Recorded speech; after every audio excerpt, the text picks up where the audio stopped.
हरदे सप्तशती पाठं जपेन जपे विनियोगः। ओम नमः चंडिकायै।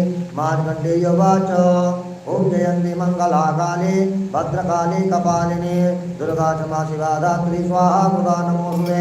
जय तुम देवी चामुण्डे जय भूतार्तिहारिणी जय सर्वगते देवी कालरात्रि नमोस्तुते। मधुकैटभ विद्रावि विधात्री वरदे नमः। रूपं देहि जयं देहि यशो देहि दिशो जयि महिषासुरनिर्नाशि भक्तानां स्वदे नमः।